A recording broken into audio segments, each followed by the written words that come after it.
Good everyone, welcome back to our latest Econ Talk. Gareth, first one of these for 2026, and it seems to be a bit of a big one. I've just come out of the Stats NZ lockup for the Consumers Price Index for inflation figures out for the fourth quarter of 2025, and they were a bit hotter than everyone expected.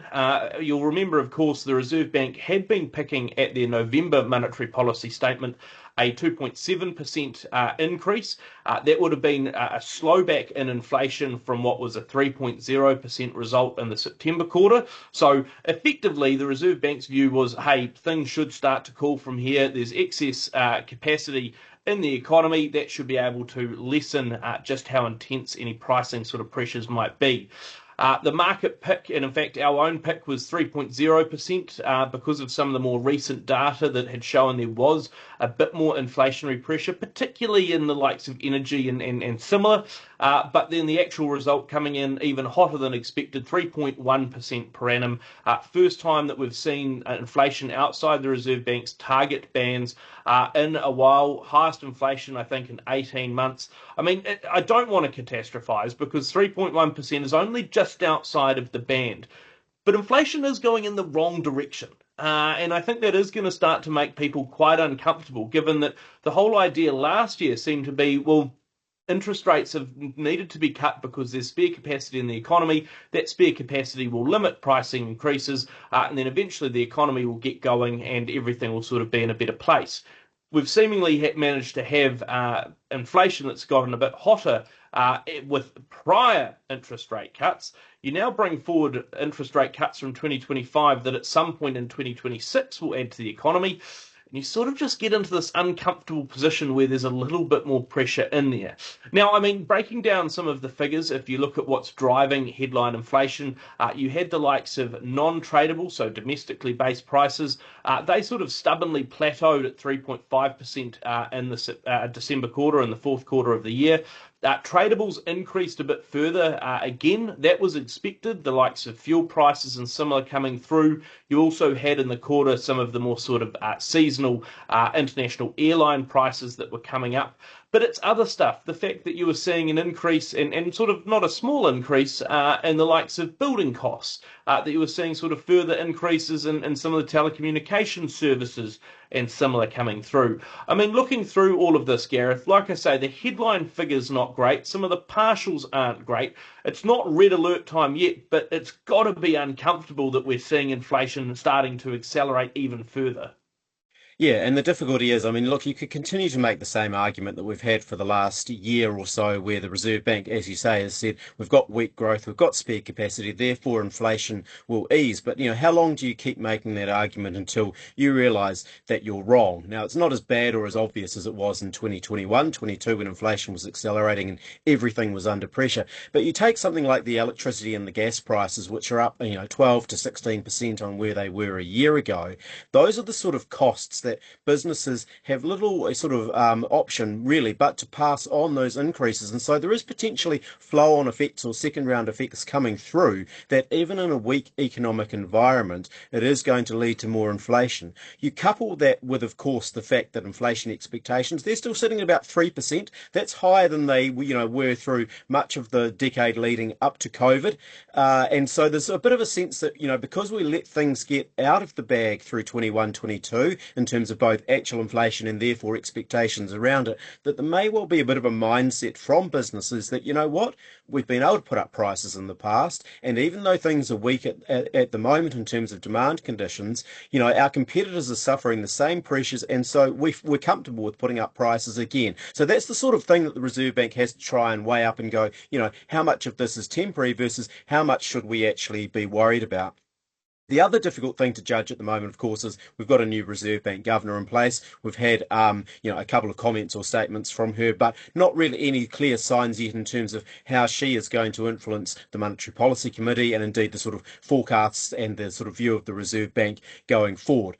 We may get some more indications of that in terms of other sort of statements and speeches coming up, but the real key for me is the February Monetary Policy Statement, where, let's be clear, the Reserve Bank is not going to be suddenly doing an about face and raising interest rates there. But, what is the tone? What is the messaging coming through at that point in time? Because that potentially starts to prepare the groundwork for when interest rates might need to go up. Now, our view has been that November this year would be an appropriate time, but I think there's enough in today's data, not just the headline number, but some of those messages you've talked about underneath it, that the signals might need to be there. And financial markets have been talking about this for the last 2 or 3 months about when those interest rates start to go up. It could well be earlier than November. As I say, that's probably still our view, but are we talking August? Could we even be talking May if you get a rush of strong economic data in terms of how the economy is performing and growing, but also how those inflationary pressures continue to evolve? And if they continue to hang around at higher than comfortable levels, the Reserve Bank could find that it does need to be, raising rates, getting them back at least towards neutral, if not beyond that, a lot sooner than might previously have been anticipated certainly by them and certainly by most forecasters in financial markets as well. So yeah, very difficult, very fluid situation. And look at today's numbers; they are not really much short of shocking. So there's quite a bit of understanding of those figures to go on and digestion of those to go on before we settle on where things are going to from here.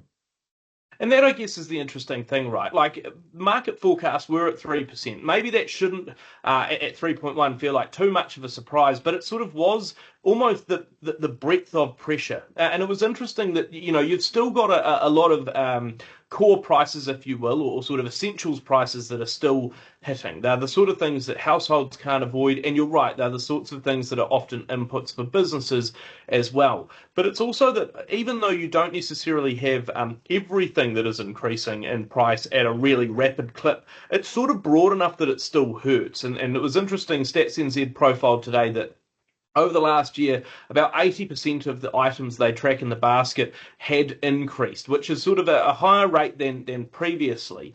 Now, although sort of half of them had increased by 3% or less, which sort of shows that you've got some quite concentrated, small concentrated group that have seen larger than 3% increases, just looking through the figures, it was the sort of the breadth. And like I say, I think it's also that you sort of look at some areas of further inflation where price pressures have actually accelerated in the last quarter or two, and you go, why are you able to increase your prices? Why are you feeling like now's the right time? Because clearly in some of these areas, businesses are not feeling constrained by economic pressures and going, well, goodness, if I increase prices, I'll lose even more sales. It seems like a lot of businesses are going, well, even if that's true, I've got some cost pressures I've got to sort of work through. So it does create a very uncomfortable circumstance. Like you say as well, I mean, interest rate expectations, I think, in the market will certainly adjust quite a bit overnight. You'd be expecting that the likes of wholesale rates, interest rates will increase. The expectations on the official cash rate will also move up. And the Reserve Bank does sort of have a tricky one. You're right that it doesn't want to sort of overreact or flip-flop and sort of come out and go, oh, it's time to raise rates now. But equally, it's got two options, right? Either it can continue to argue what it did at the end of last year, which was, guys, markets, you're wrong, we're right, just give it time, it'll work, which is feels like a little bit of wishful thinking, or sort of go, you know what, it's not immediate, but yeah, we're going to have to sort of start to think about when that rise might come through. And that's something we've been talking about for a while. We sort of said last year, right, that if you get into this position where there's already a bit of inflationary pressure, you've continued to cut interest rates, which won't take full effect till later in 2026. If you then start to get strengthening economic activity, which looks like you are, certainly on the partial so far, you sort of find yourself in this fairly potent cocktail where there's further inflationary pressures at a time when the economy is also starting to ramp up a bit of heat. And then therefore you sort of find yourself at some point this year going, look, we just need to get back to neutral. We don't necessarily at this point need to overdo it, but we clearly, in a sense, don't need any stimulus in the economy at the moment. Yes, you might want to get the economy going more, but at the sort of price of having further price instability, which is already there, you do sort of have that real concern. I mean, thinking of that, Gareth, we've got our forecast coming up. I know there's still a lot of water coming under the bridge data-wise, but what's sort of the next big thing that you think the Reserve Bank will be looking at here? Does the likes of how the labour market evolves or GDP, does that have a huge amount of influence on the Reserve Bank for the moment, or will they be watching those sort of pricing pressures and sort of business surveys of cost pass-throughs and similar a whole lot more over the next couple of months. Yeah, I think it's a bit of a mix, right? Because if I'm the bank, my primary target is inflation. That's really clear. But if I've been taking the sort or taking the view that inflation is transitory, it's going to moderate later this year, I can probably stick to that view if there's no real signs that the labour market is turning around really quickly. There's no real signs that growth is it's taking off rapidly as well. I can go, okay, she'll be right for a bit longer. But if you are starting to get some significantly stronger growth numbers and some better labour, even better labour market numbers coming through than some of those partials we've had over the last few months, then it does become increasingly hard for the bank to stick, and increasingly, I guess, uncredible as well for the bank to be sticking to that view. So yeah, I mean, firstly focused on inflation and the figures coming through there because that's what they ultimately care about. But with the knowledge that if the economy accelerates as expectations generally are, or if it's quicker than those expectations are, then that inflation problem is going to become even more critical and needs a response sooner rather than later. Look, a lot of data still to, I guess, consider between now and when the Reserve Bank next meets. A lot of information also that we'll try and glean from how the governor speaks. She's doing a bunch more interviews and similar over the next week or so, I understand. So we'll hear a little bit from her at least and try and gauge her view. But a lot of data that we're going to have to monitor as well to try and figure out not only where the economy is going this year, but where those pricing pressures and, of course, the all important interest rates are going to head as well. And we'll cover all of that on one of our future editions of these Econ Talks.